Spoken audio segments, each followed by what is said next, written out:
Hi everybody, this is Brian. It's been a while since I went over another GamePro magazine for my collection, so I'm back here with another one. This is GamePro issue number 68 from March 1995. Getting into the Ultra 64 arcade hype for the system and the Sega Saturn release, the Sony Plastation coming.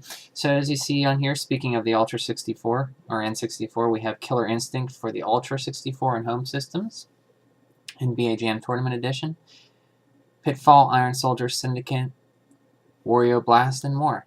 Final Fantasy III strategies. So let's open it up. Here's an ad for Kirby's Avalanche.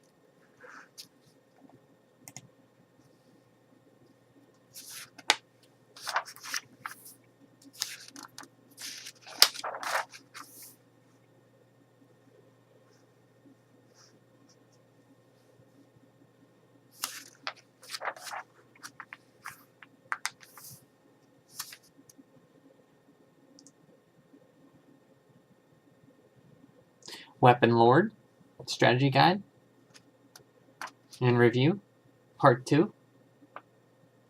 Overseas Prospects, the Sega Saturn enters orbit. Rise Star for Game Gear and Genesis.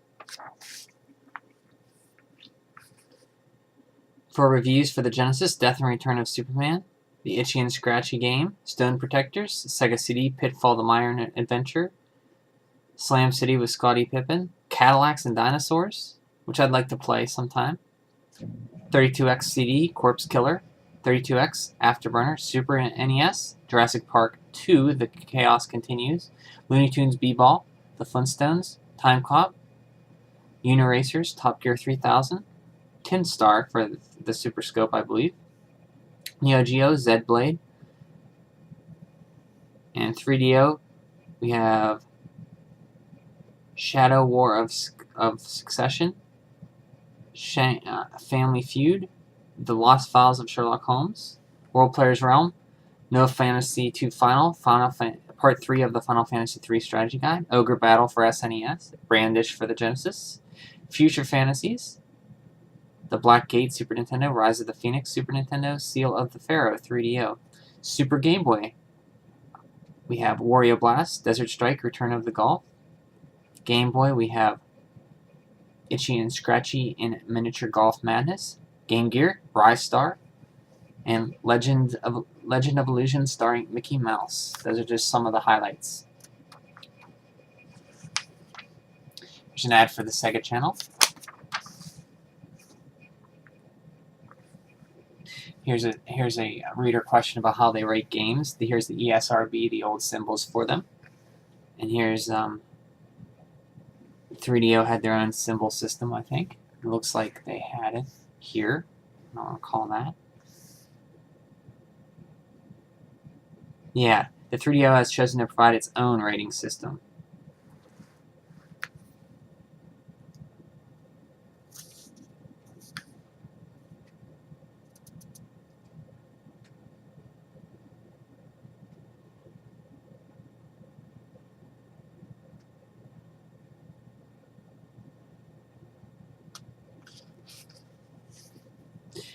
I'm a big fan of Mega Man.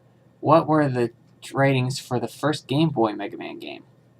Back in August 1991, the Unknown Gamer said this was a high-quality rehash of past Mega Man carts with all the great games play and graphics that have come to signify the Mega Man games. So got pretty good scores here, you see.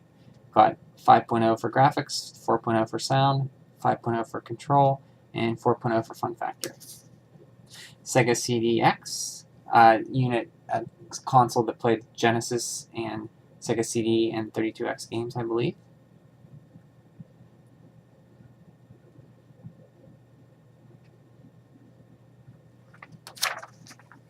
Here's more awesome art by readers.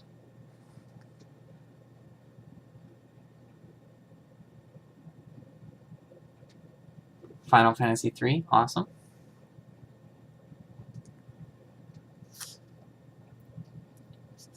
Here's an ad for the Super Game Boy.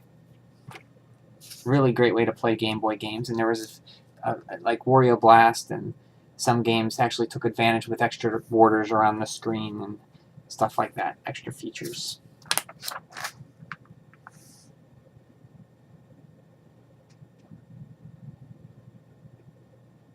Here's an ad for the Game Boy.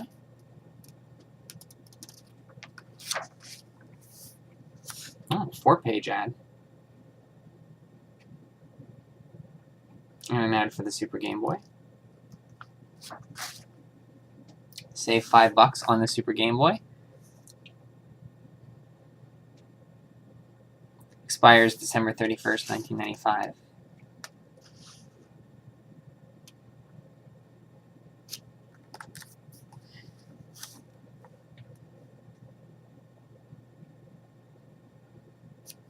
Here's a contest. Grand prize winner gets a 27-inch stereo TV, Super NES control set, Super Game Boy, and a new game, Donkey Kong Land.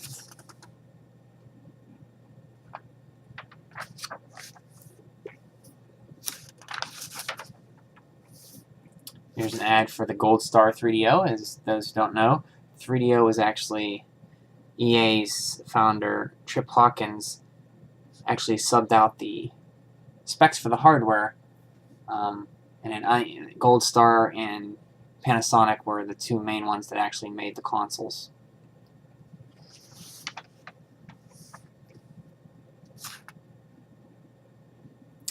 Virtual Boy. The Virtual Boy leads Nintendo's foray into virtual reality. Here's Nintendo of Japan is talking up the boy big. The Virtual Boy is slated for release in Japan this April at a suggested retail price of 1980 yen, $210, according to Nintendo.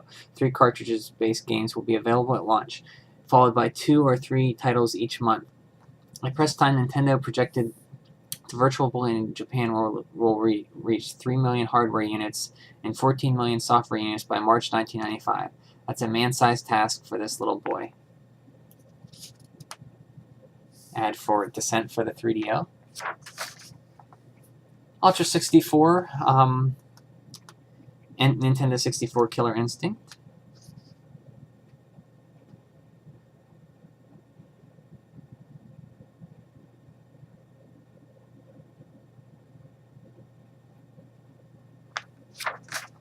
Atari Jaguar CD ad. Overseas prospect Sega Saturn.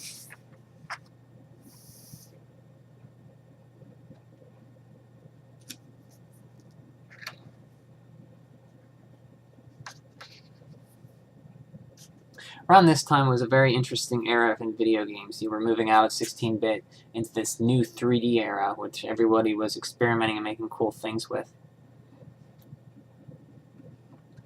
Digital Shinobi. Clockwork Knight Adventures.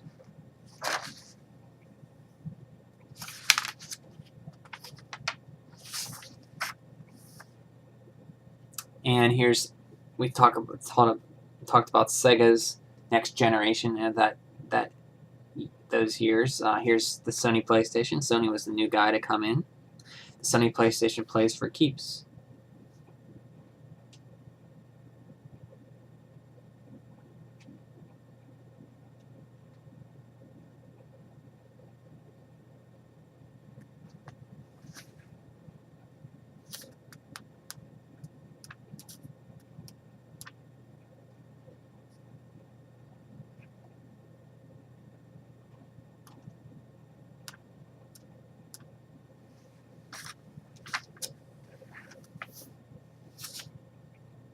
Here's some preview games for the PlayStation. Tekken. There's a big one here. Virtual Fighter. Oh no, this isn't Virtual Fighter, I'm sorry. Toshinden. Battle Arena Toshinden, I believe. Here's a special feature guide for Weapon Lord. This was a big deal back then because fighting games were huge. I've actually never played Weapon Lord, but I remember reading a lot about it.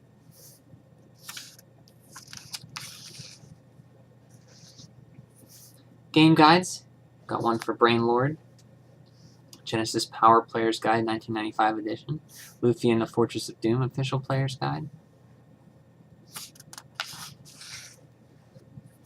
NBA Jam Tournament Edition for Super Nintendo and Genesis. Got pretty good reviews. Death and Return of Superman for Genesis.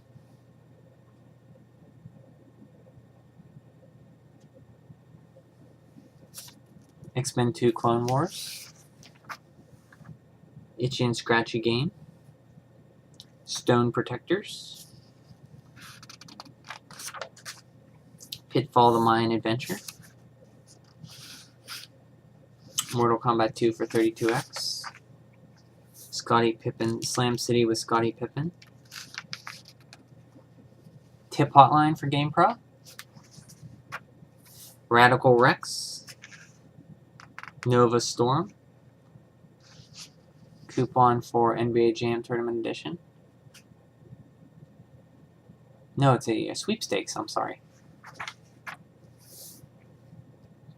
Sega CD games, got Cadillacs and Dinosaurs. The Second Cataclysm. They didn't really like it that much. Huh. Oh, it's a different game. I thought it was the beat 'em up. It's like a driving third person game.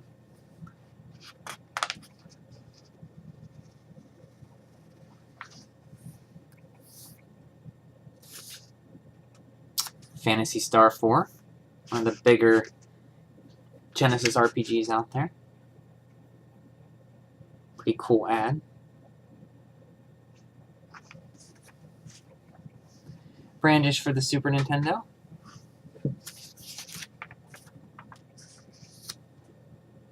Jurassic Park 2, The Chaos Continues.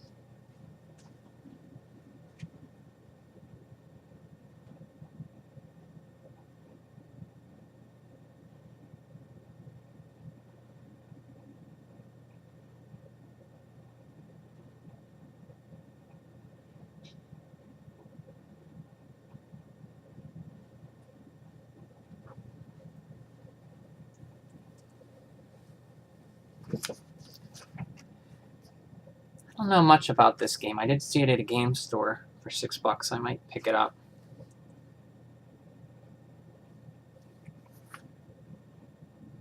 Although Jurassic Park 2 is fun, you've seen this type of gameplay in 100 other games. Unfortunately, nothing new here. Added to here to improve upon mediocrity. Whether or not you'll have fun depends on how good your excavating skills are.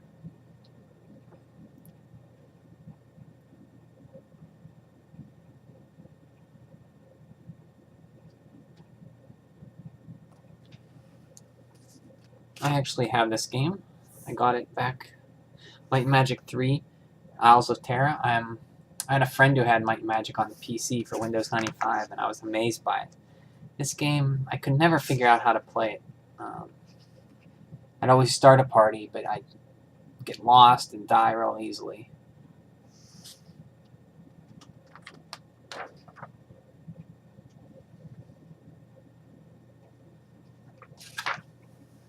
Looney Tunes Beatball.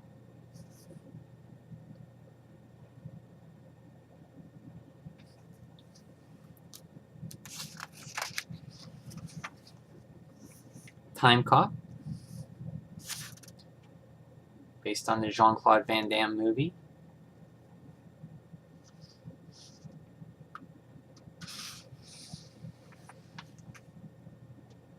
Biker Mice from Mars. Isometric racing game.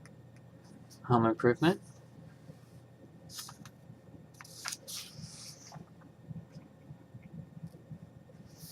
Uniracers.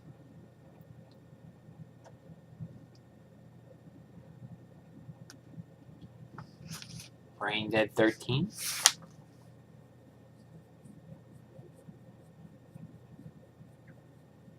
Beavis and Butthead for the Super Nintendo. Tin Star.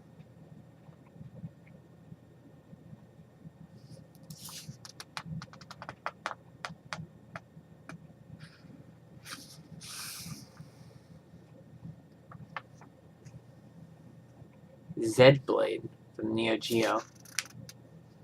Killer Instinct Pro Strategy Guide for the arcade, running on the Ultra 64 Silicon Graphics arcade engine.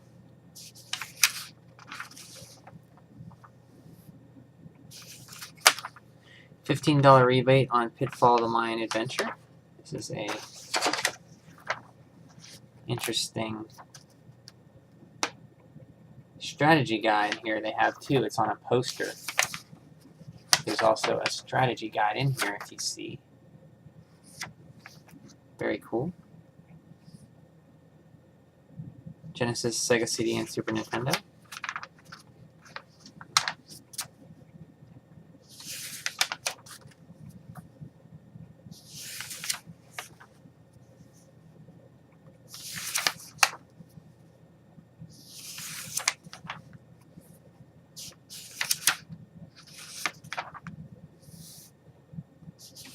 SWAT Pro.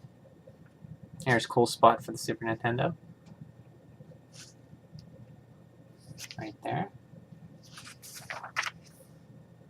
The Need for Speed for 3DO. This was an amazing game. It's the only Need for Speed I ever played for the 3DO version. It was really cool. They really liked it here.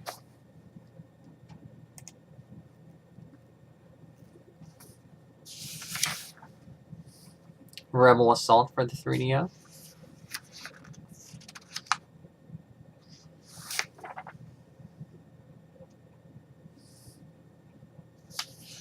Some more 3DO games.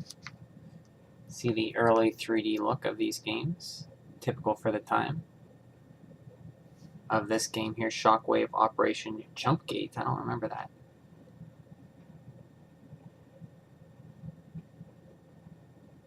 Family Feud, they had kind of a mix of full motion video and sprites. Twisted was a very good game show game, similar to, had that kind of full motion video thrown in that a lot of games had. Twisted's a very game show game for the, or a multiplayer game show game for 3DO. Very fun.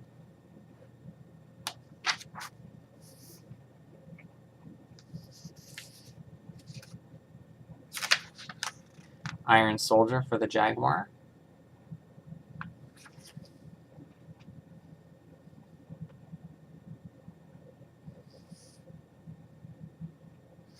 There's an ad for Electronics Entertainment Magazine.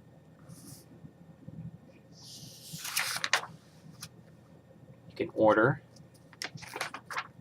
some issues for it. Another Jaguar game, Syndicate.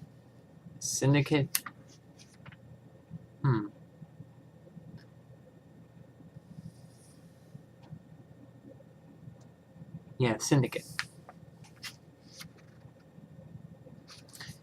Here's an ad for a place that plays for your games.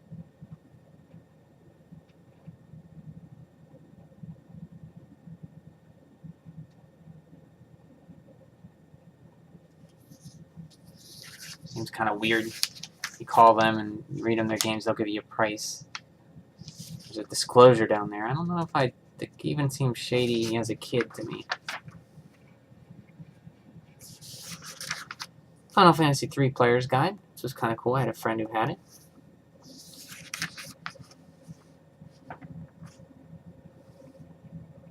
CDI game, Earth Command. More sports cards. Sports pages. Pokemon Super Bowl 2.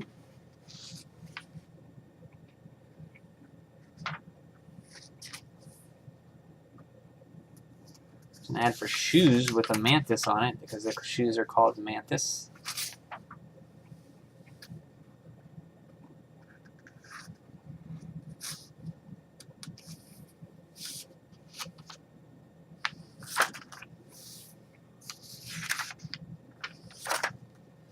Part 3 of the Final Fantasy III Strategy Guide.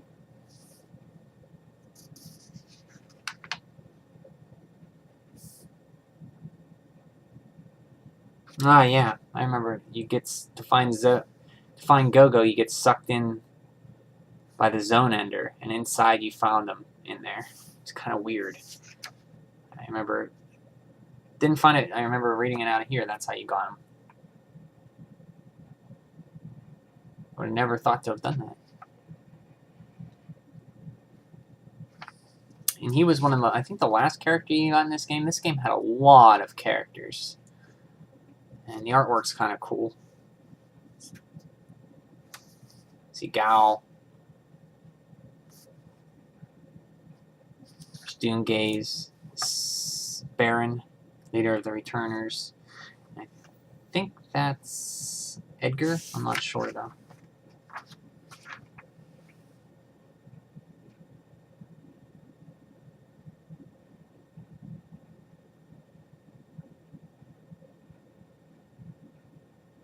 And there's a part 4 next month, which we'll go over. Here's Ogre Battle for the Super Nintendo. Very hard to find game. I've never played it. This RPG is definitely different. For players looking for a well-rounded, interesting, and involving game, this cart's the ticket. The purists of the role-playing genre may sense that this cart was Ogre before it started. Oh, nice pun, GamePro.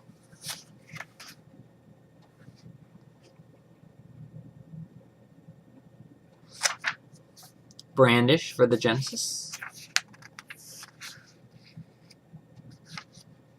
Brandish was I have it for Super Nintendo. It's unique in that the world spins around you. Like, you're on the map, and when you turn right, the whole world will flip. So your guy stays centered, and the world will flip so that you're looking right. It's very weird.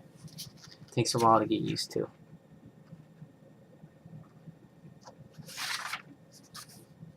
Wario Blast for Game Boy.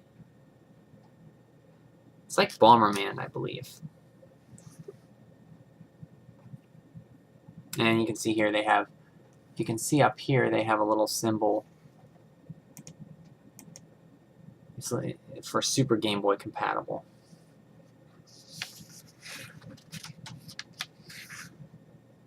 Brystar for the Game Gear, got good reviews.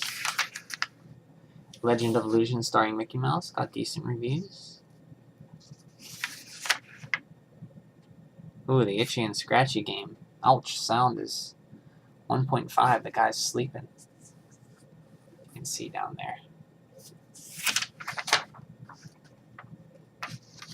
Here's an ad for an X-Band. This is for the Genesis. I actually saw an X-Band at the store, local store down here. $5.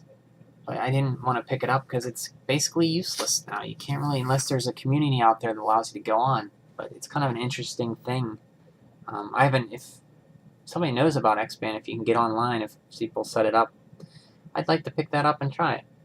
But I believe it no longer works. Basically, it's a modem you put in your cartridge slot, put the cartridge in the modem, and connect the internet to that X-Band, and it allows you to go online. Here's some SWAT Pro tips. Secret bonus room in Donkey Kong Country. Radical Rex for Sega CD. Super Return of the Jedi level selects. Mickey Mania. This is a level select. Air the Acrobat 2 level select. Boogerman.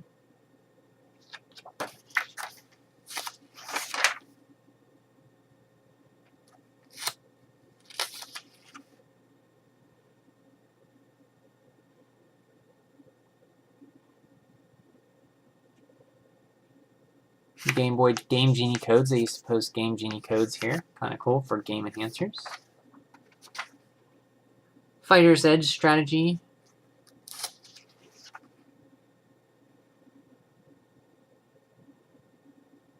For Primal Rage.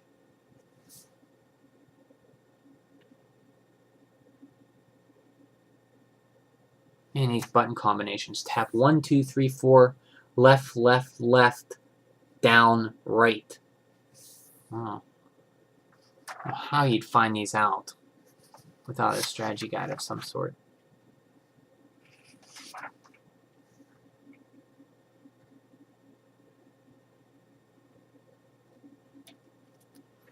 Here's a flight control stick for the 3DO.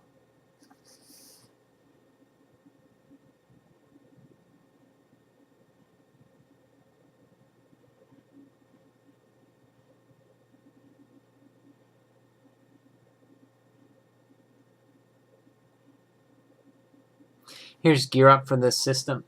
Gear Up Master System games. Once upon a time, before the Genesis, Sega made an 8-bit system called the Master System. It wasn't nearly as popular in the US as the NES, but more than 120 games were made for it. In fact, a Game Gear isn't much more than a portable Master System. The two are so similar that Innovation's Master System converter enables the larger Master System cards to play on the Game Gear, opening up the library of the Master System titles for the Game Gear. The Master Gear converter slides easily into the Game Gear cartridge slot and secures itself like a backpack to the back of the unit. This lightweight converter is unintrusive and allows the Game Gear to retain its portability because Master System games were designed for use with a television. The gameplay and graphics of some titles suffer on the Game Gear's greatly reduced screen. The beauties: for just about $20 you'll have access to many good Master System games, which innovative spells use for around $20, a fraction of the cost of some Game Gear titles. So here's a picture of the Master System Master Gear converter, sold for $20. Convert your dusty Master System games to play the Game Gear. Play on the Game Gear. Here's an interesting interesting item. 3DO SNES adapter. Adapts SNES controllers for use with the 3DO. $50. If you're still griping about the stock 3DO controller, relax. Innovations now produces a 3DO SNES adapter. Kind of cool.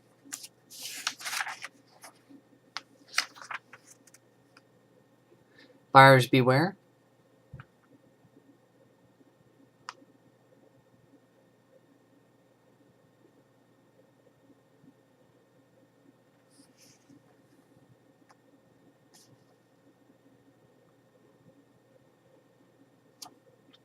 Will the new Sega 32X games play on a Genesis unit? No, 32X games plug into the 32X, which then plugs into the Genesis. You can't just take a 32X game and play it without the 32X system. You can, however, play Genesis games through your 32X Sega. Sega plans to release a new 32X Genesis combination system called the Neptune later this year. Unfortunately, it never came out.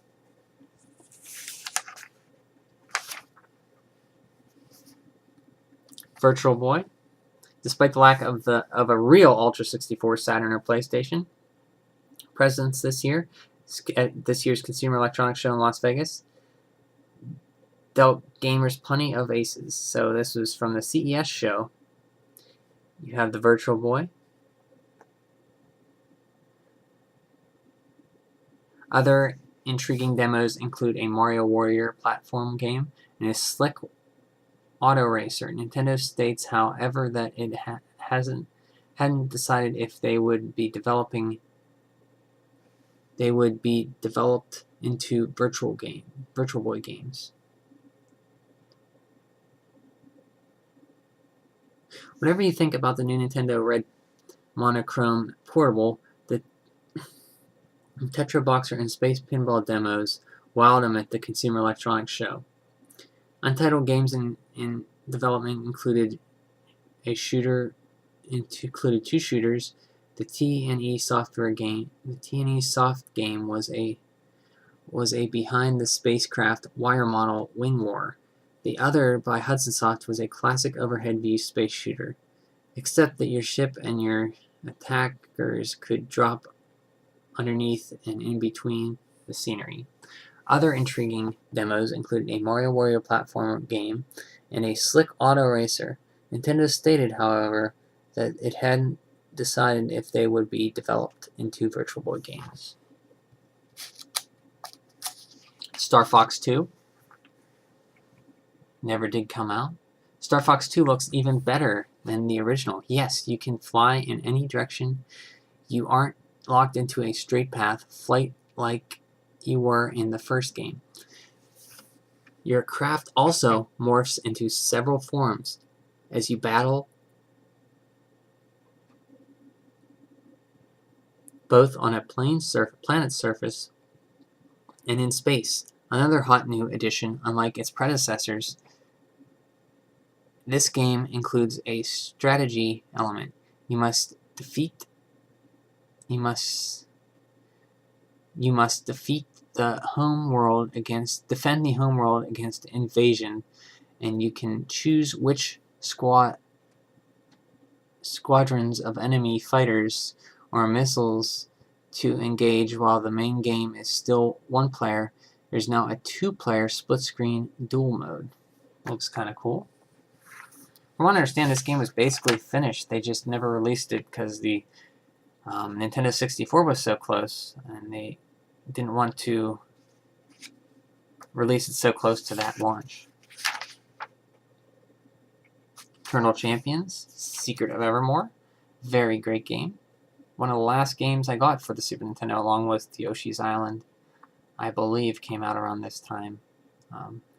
But yeah, very fun game. Earthbound gets a lot of credit for being an American, almost Japanese-American take on an RPG. This is a American-Japanese. I should say Earthbound gets credit for being a Japanese version of an American RPG. This is like an English version of a Japanese RPG, and it's very fun. Comic Zone, Rayman for 32X, Saturn, 3DO, Jaguar, and PlayStation. Here's Chaotix. Started off as Chaotix, but ended as Sonic and Knuckles, or Knuckles Chaotix. Very interesting game visually, a lot of stuff going on in it. The Adventures of Batman and Robin for Genesis also did a lot of cool graphical visual effects. Donkey Kong Land for the Super Game Boy.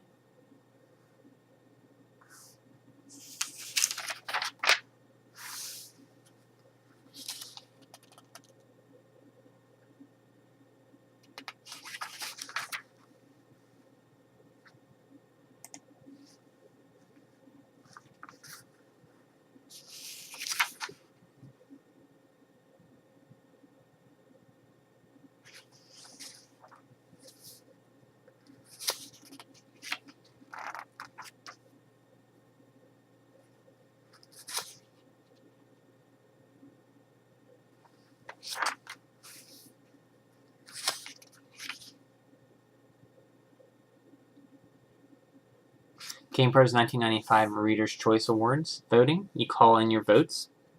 Best System of the Year, 3DO, Jaguar, Genesis, Neo Geo, Philips CDI, Sega CD, Sega 32X, Sega Saturn, only available in Japan, Sony PlayStation, available only in Japan, or the Super Nintendo. And in each one you'd call and you'd push on your phone. You need a dial phone. And we never had a dial touch tone phone growing up. We always had rotary, so I could never use these.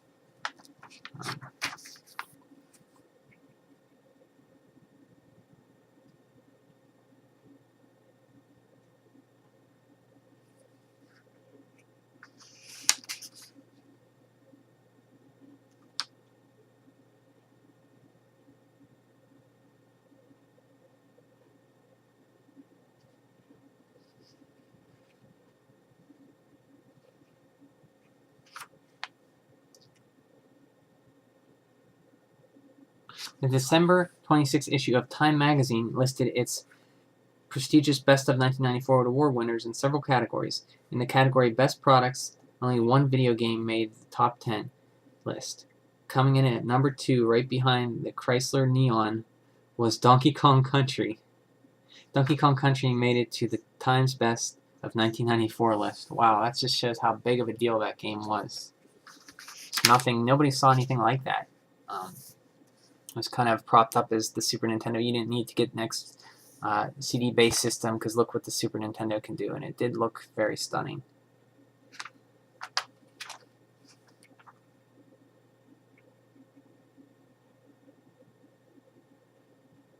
Here's a notice.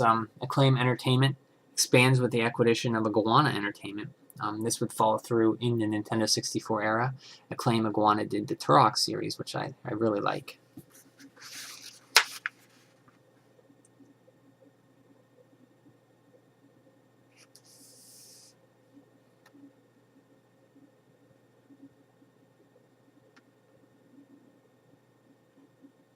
Here's Disney Goes Solo. Disney Software partnered with companies like Sega, Sony, and Virgin Interactive. Released versions of games for movies Jungle Book, Lion King, and Aladdin. However, Disney announced last December that it would set off on its own with more than 200 newly hired employees and a new division, Disney Interactive. So they were basically forming their own video game developing division. Here's the CES update. Ultra 64 was hot topic in Las Vegas, but public showing of any product was limited.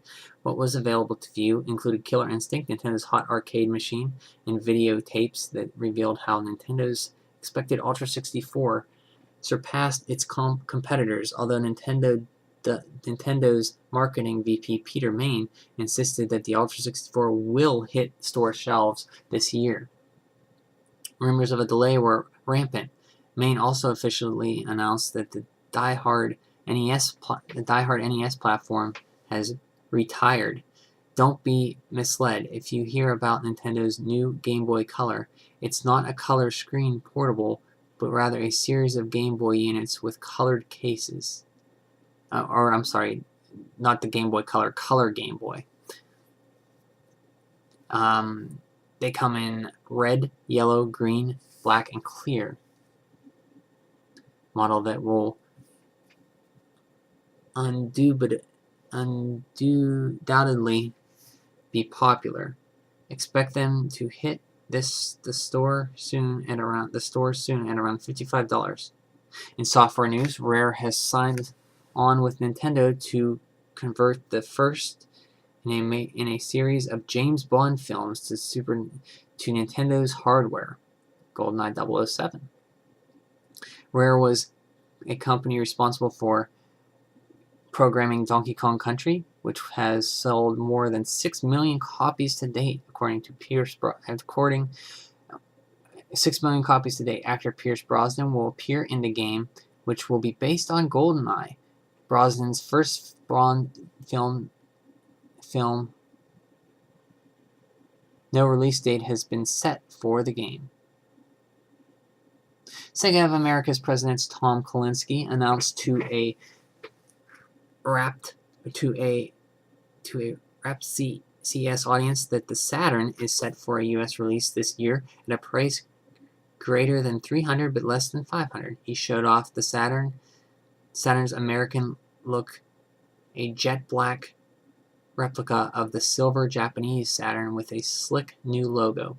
The other addition to Sega's hardware team is the new Genesis 32X combo system, codenamed Neptune. Priced at less than $200 and slated for a fall release, the console shoehorns a Genesis and a 32X into one box for integrated 16 and 32-bit gaming. Kalinske also announced that Sega is working on a Genesis portable codenamed Venus, which I believe would become the Nomad. He noted, however, that there's no release date. Maybe it wasn't the Nomad plan for it, because Sega does not feel it can comfortably price the unit for consumers. The crowd was also surprised by the appearance of football and baseball star Deion Sanders, especially with his important NFL playoff game only 2 days away.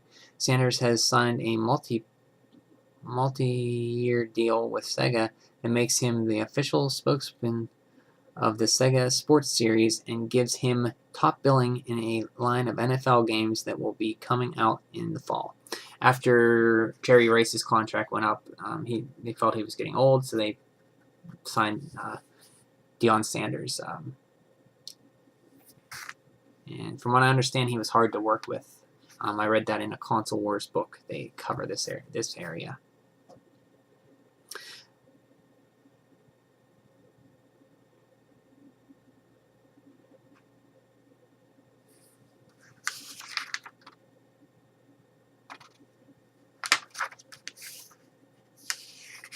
Let's just look at some game prices here. Let's go for, try to find a expensive game now. Well, Pocky and Rocky 2 is kind of pricey. It's $52 here.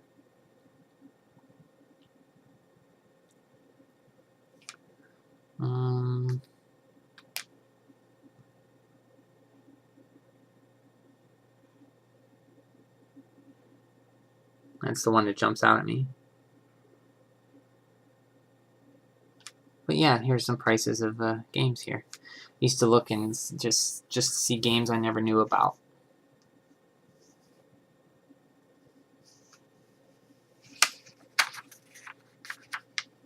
Mega Man X, $59. Interact Game Products. I remember this controller. I wanted it for some reason, but it wasn't very comfortable. But I just liked the look of it. I think it was the colored buttons I liked, because I didn't know about the Super Famicom and the colored buttons, but I kind of like that.